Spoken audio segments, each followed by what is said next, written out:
Hello दोस्तों, Suryanshi coaching classes में आप सभी का स्वागत है। आज की स्टोरी का टाइटल है द स्मार्ट क्रो।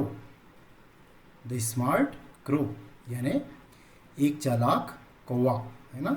चालाक कौवा की ये कहानी है। शायद आपने पहले भी कई बार सुनी होगी, जिसमें जो कौवा रहता है वो प्यासा होता है और पानी के लिए पूरे जंगल जंगल भटकता रहता है।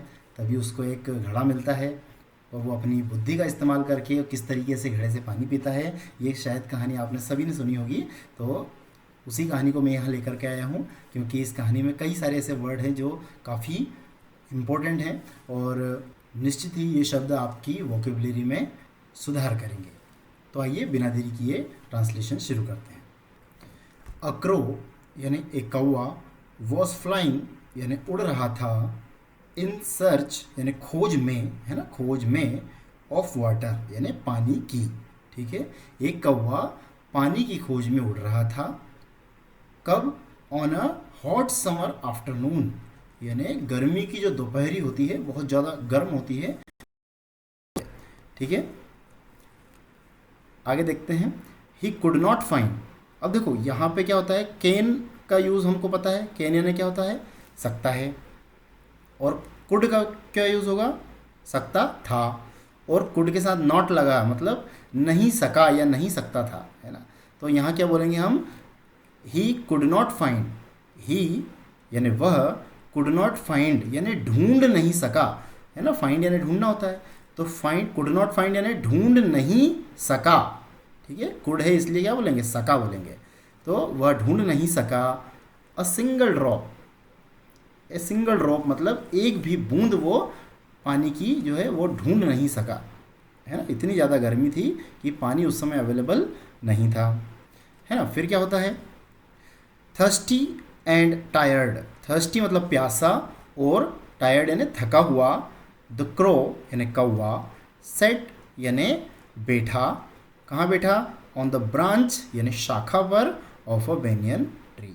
एक बरगद की जो शाखा है उस पर वो जाकर के बैठ गया।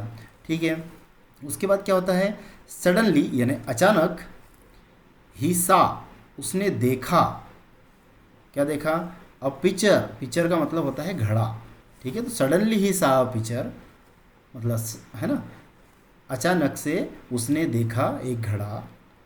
ऑन द अदर साइड मतलब दूसरी तरफ पर। अदर साइड मतलब दूसरी तरफ। ठीक है, दूसरी तरफ पर एक घड़ा देखा। ऑफ द ट्री यानी पेड़ की दूसरी तरफ पर एक घड़ा देखा। ठीक है, यहाँ तक क्लियर हो गया। डिलाइटेड यानी खुश होकर के, है ना। डिलाइटेड यानी क्या होता है, खुश होकर के। द क्रो यानी कौवा, फ्लू यानी उड़ा।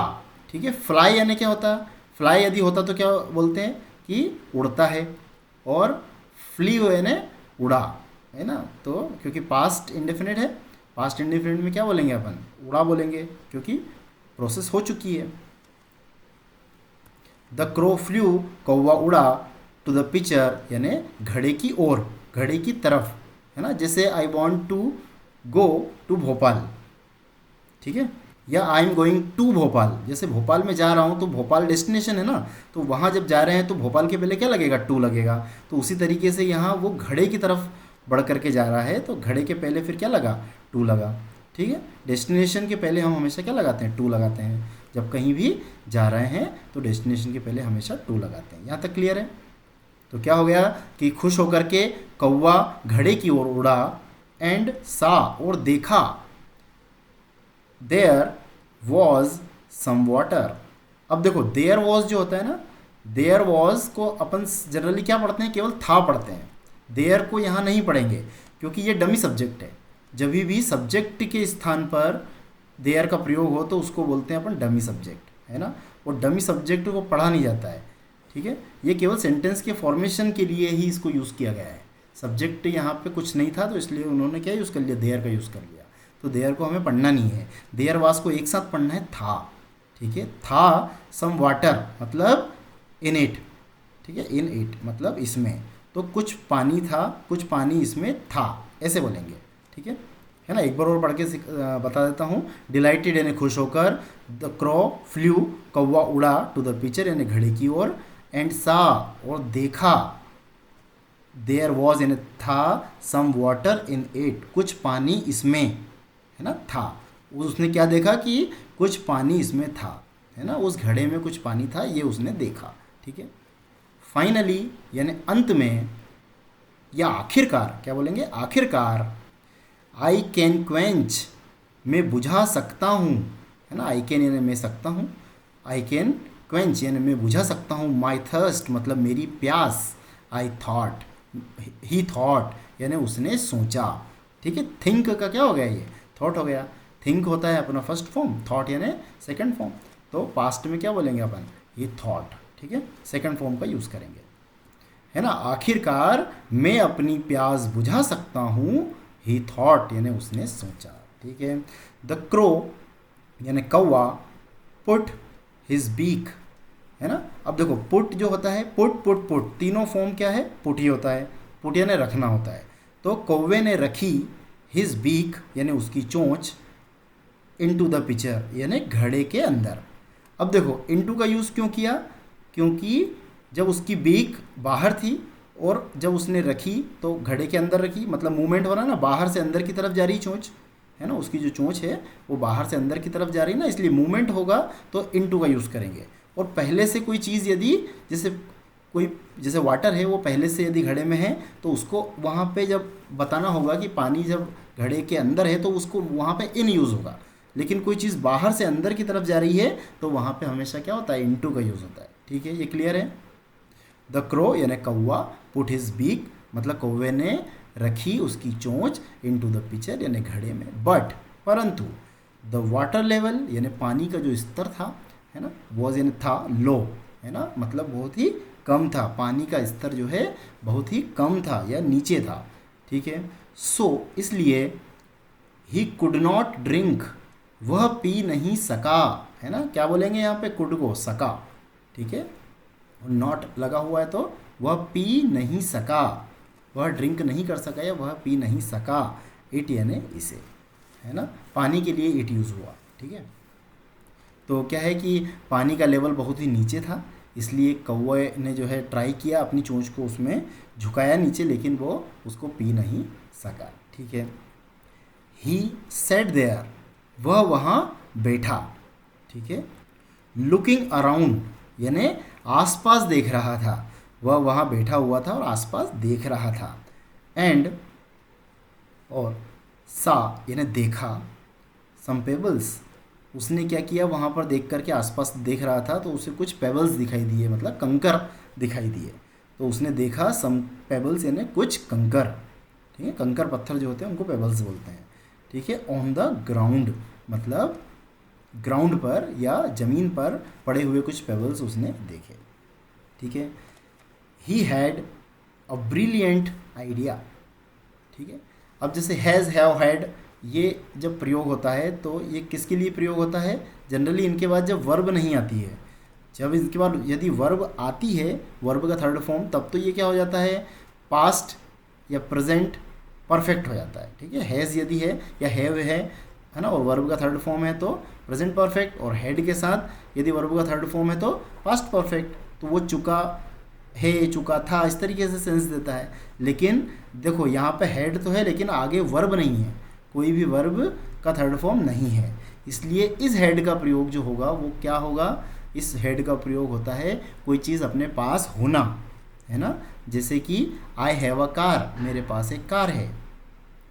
आई हैड अ पेन, मेरे पास एक पेन था, है ना, इस तरीके से यूज़ होता है ना। तो यहाँ क्या बोलेंगे कि उसके पास था एक ब्रिलियंट आइडिया, एक बेहतरीन आइडिया उसके पास, योजना उसके पास थी, या उसके पास एकदम दिमाग में आई, इस तरीके से बोल सकते हैं। क्योंकि यहाँ पे क्या, उसने कुछ कंकर पत्थर देखे और उसके बाद उसको अचानक से दिमाग में एक योजना आई, तो he had a brilliant idea, उसके पास उस समय जो है एक बेहतरीन आइडिया उसके दिमाग में आया। ठीक है।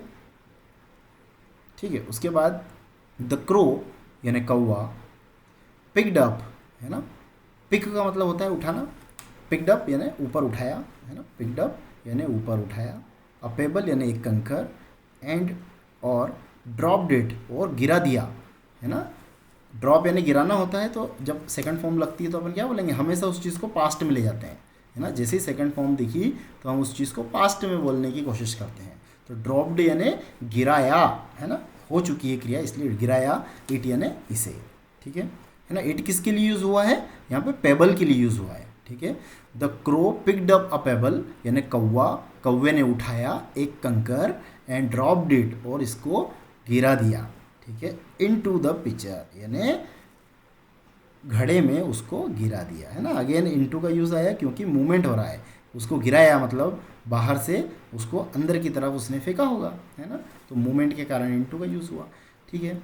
द वाटर लेवल पानी का स्तर रोज यानी बढ़ा, है ना। राइज यानी क्या होता है ना, बढ़ना, कोई चीज़ बढ़ना, तो रोज यानी क्या हो गया, बढ़ गया, है ना। स्लाइटली यानी धीरे धीरे, मतलब वाटर लेवल रोज स्लाइटली, मतलब पानी का स्तर जो था वो बढ़ गया धीरे धीरे, ठीक है।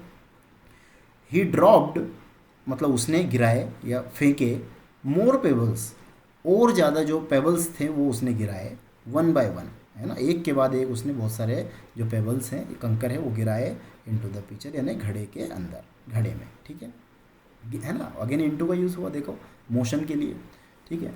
अनटिल जब तक नहीं, इसको क्या बोलेंगे, जब तक नहीं, इसमें नहीं जो है वो इन्वॉल्व होता है ऑलरेडी, है ना, उसको नहीं को अलग से नॉट नहीं दिखेगा आपको। अनटिल का मतलब ही होता है कि जब तक नहीं, मतलब कब तक फेंकता गया वो, कब तक कंकर फेंकता गया, जब तक नहीं, जब तक क्या नहीं होगा, क्या नहीं हुआ, द वाटर लेवल वॉज पानी का स्तर था, हाई इनफ यानी पर्याप्त ऊंचाई पर, फॉर हिम यानी उसके लिए, टू ड्रिंक मतलब जब तक वो पानी का स्तर इतना ऊपर नहीं आ गया, है ना, पर्याप्त ऊंचाई पर नहीं आ गया, जब तक कि वो उसको पी ना सके, है ना, जब तक कि वो उसको पी ना सके या पी सके, तब तक उसने क्या किया कि उसमें कंकर डालता गया, है ना। अनटिल यानी जब तक नहीं, मतलब नहीं इसलिए यूज़ हुआ है कि जब तक वाटर लेवल वहाँ तक नहीं आ जाता, नहीं आ जाता बोल रहे हैं ना, नेगेटिव बोल रहे हैं कि जब तक पानी का स्तर पर्याप्त ऊंचाई पर नहीं आ जाता तब तक उसने क्या किया, उसने कंकर पत्थर वो डालता रहा, ठीक है। द स्मार्ट क्रो यानी चालाक कौवा, क्वेंच्ड यानी बुझाई, है ना, क्वेंच यानी बुझाना, और सेकंड फॉर्म है इसलिए पास्ट में बोलेंगे कि उसने बुझाई, हिज थर्स्ट यानी उसकी प्यास, एंड और फ्लू अवे, ठीक है। फ्लू अवे ने क्या, फ्लाई अवे, ये क्या था, फर्स्ट फॉर्म क्या होता है, फ्लाई अवे, है ना, तो सेकंड में क्या बोलेंगे, फ्लू अवे, है ना। फ्लाई अवे का मतलब होता है उड़ जाना या उड़कर दूर चले जाना, है ना, दोनों तरीके से यूज़ होता है, उड़कर दूर चले जाना भी इसको बोल सकते हैं, ठीक है। तो देखा आपने कितनी चालाकी के साथ उसने अपनी प्यास को जो है बुझाया, ठीक है। ये कहानी शायद आपने पहले कई बार सुनी होगी, है ना, बहुत ही अच्छी कहानी है, और इसी के साथ स्टोरी जो है अपनी समाप्त होती है। स्टोरी आपको कैसी लगी कमेंट बॉक्स में कमेंट करके ज़रूर बताएं, और मिलते हैं अगली वीडियो में। आपका दिन शुभ हो।